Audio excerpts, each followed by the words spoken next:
আসসালামু আলাইকুম। আপনাদের সাথে আজ একটা দুঃখের কথা আমি শেয়ার করতে চাচ্ছি। সেটা হলো এই যে বিল্ডিংটা দেখছেন? এই যে খিলমগা ইসুয়ের নাম।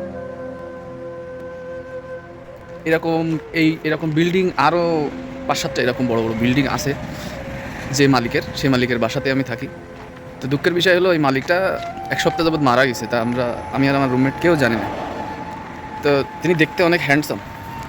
তো ৭০ বছর বয়স হবে না, ৬৫ বছর মতো বয়স হবে। তো বিশাল হাঁড়ি-বাড়িওয়ালা লোক ছিল, কিন্তু উনি মারা গেল। অসুস্থ ছিল কিছুদিন, কিন্তু আমরা জানি না। তবে হাসপাতাল থেকে বলছে যে ব্যাপক পরিমাণ মদ খাওয়ার কারণে আর কি মারা গেছে। তো কোরিয়ানরা জানে যে মদ খাইলে স্বাস্থ্যের জন্য ভালো না, এটা খুব খারাপ। আমাদের ইসলাম ধর্মেও কিন্তু বলা আছে যে মদ খাইলে মানে শরীর নষ্ট হইব, মদ খাওয়াই যাবে না, একদম হারাম। তো এদের কাছে আমাদের ইসলাম ধর্মের বাণী পৌঁছায় না বললেই চলে। তো এরা কিন্তু জানে মদ খাইলে আমি মারা যেতে পারি তাড়াতাড়ি, তারপরেও কিন্তু এরা মদ খায়। তো কষ্টের জায়গা থেকেই গেল যে আমাদের মালিক মারা গেল, আমরা দেখতেও পারলাম না।